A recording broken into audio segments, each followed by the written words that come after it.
sont les masses noires visibles dans les noyaux des cellules. Ils ont été décrits pour la première fois en 1835 par Rudolf Wagner. Perçus comme les grains d'où émaneraient les cellules, Kolliker écrit en 1856 « Le nucléole précède-t-il le noyau et détermine-t-il sa formation, ou bien le nucléole apparaît-il seulement d'une manière supplémentaire dans le noyau ? Il est provisoirement impossible de répondre à ces diverses questions. » La formation des nucléoles reste toujours incomprise. En 1964, on comprend que le nucléole est formé d'une zone d'ADN qui code pour la fabrication des ribosomes, nos usines à protéines. Une cellule animale peut ainsi produire plus de 3000 ribosomes à la minute. Dans le nucléole sont fabriqués les ARN qui vont servir à fabriquer les ribosomes, l'édifice qui sert à la cellule à fabriquer des protéines. Donc c'est essentiel à la survie de la cellule et c'est très régulé. Cet édifice sert à alimenter la cellule, à se renouveler elle-même en fait. Il fabrique un constituant de la cellule.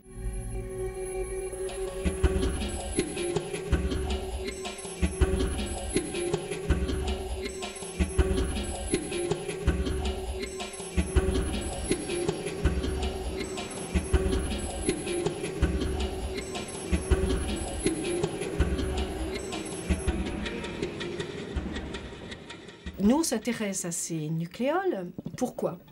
Parce que le nucléole, en fait, c'est l'expression de gènes qui sont répétés. Il y a de l'ARN, il y a des machineries, donc ça veut dire des protéines, très grand nombre de protéines qui viennent s'associer. Et l'ensemble de ces protéines et de cet ARN est tellement en quantité importante qu'il produit cette structure. Donc pour nous, on a la chance de pouvoir localiser ici l'expression d'un gène et la modification de l'ARN au cours de sa maturation vers le transport vers le cytoplasme. Et on le voit dans un compartiment, dans un organe, enfin dans quelque chose qu'on est capable de visualiser dans le noyau. Déjà, je me galère et tout. Chier. J'ai suivi 2 protéines.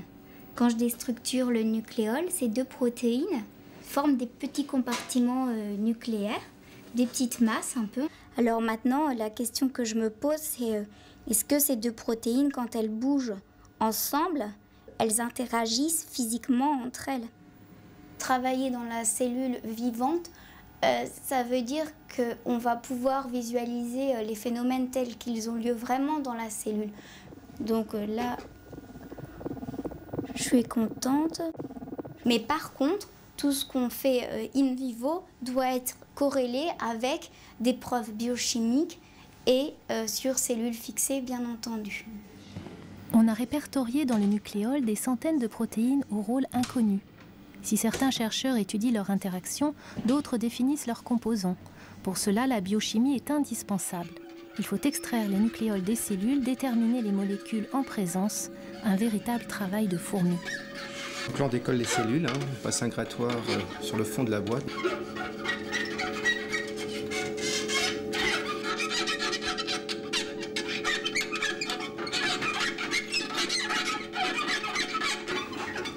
Il doit y avoir un moyen pour ne pas faire de bruit avec le grattoir, mais je ne l'ai pas trouvé.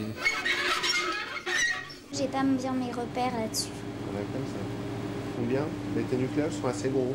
Ouais, ils sont beaux là. Ouais, c'est pas mal. T'aurais pris ça aussi, toi. Je suis en train de chercher donc des cellules avec de beaux nucléoles.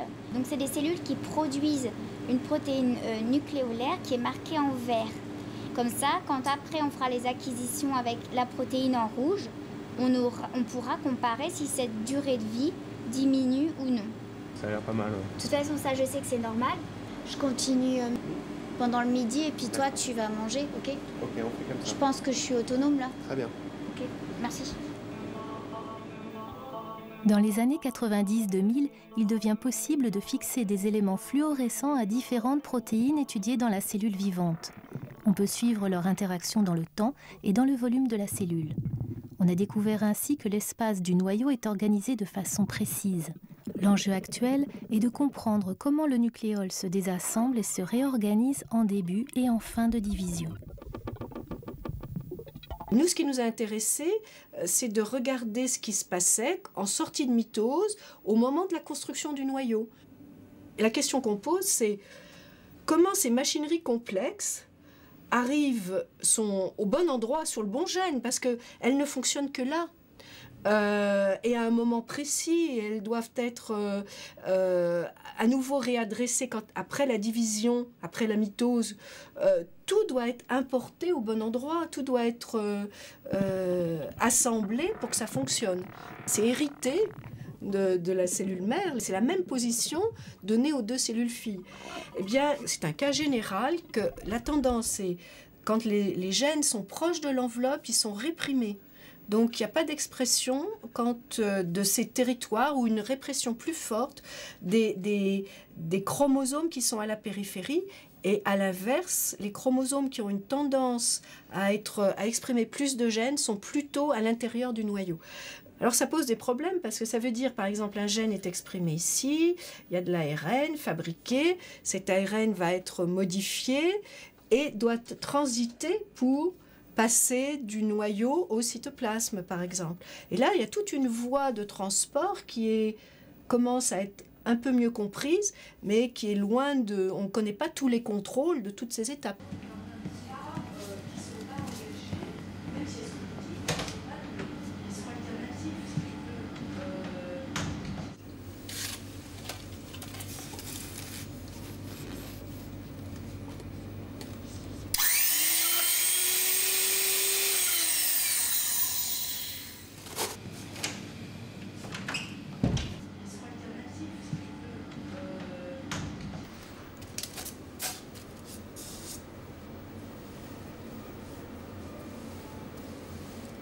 Là, c'est vraiment un culot pur de nucléoles qui reste au fond. Tous les gens décrivent des complexes qui font marcher tel gène, alors il y a tel complexe, puis après il y en a un autre, et puis hop, ça transcrit, etc.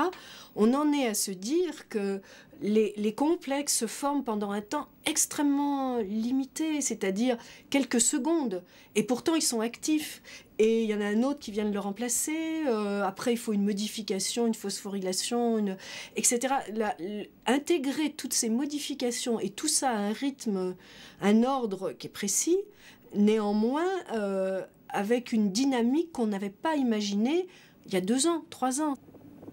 Même quand ils sont dans un corps, dans un domaine qu'on voit en microscopie, on le voit, donc on se dit là au moins ça doit rester stable un peu, non, ça bouge dans ces mêmes... moins d'1 minute en tous les cas. À l'inverse, les territoires chromosomiques qui bougent à peine, qui sont à un endroit fixe, et puis tout le reste bouge très vite. Bien sûr, il y a des problèmes d'affinité. Heureusement qu'il y a de l'affinité. On se demande sans quoi, qu'est-ce qui créerait. C'est super complexe. C'est quand même des vraies découvertes et on avance très vite là. Nous, on a des problèmes d'interprétation dans vidéo. On nous demande de faire analyser ça par des gens qui ont l'habitude des grands nombres, des physiciens. Il va falloir qu'on collabore avec eux. Il n'y a pas moyen, en tant que biologiste, de finir ça tout seul. Moi, ce que je trouve bien avec la microscopie, c'est que c'est beau de toute façon, même quand ça marche pas. Ouais, c'est ça, tu es trop content même quand c'est raté. Parce que quand t'as foiré ton truc de biologie moléculaire, c'est pas joli. Alors que le microscope, c'est toujours joli, une cellule, même s'il n'y a pas le marquage que tu veux. Ouais, c'est beau quand même. Il y a quelque chose à dire. Ah bah tiens, ça va pas là où je pensais. Mais ça va bien quelque part.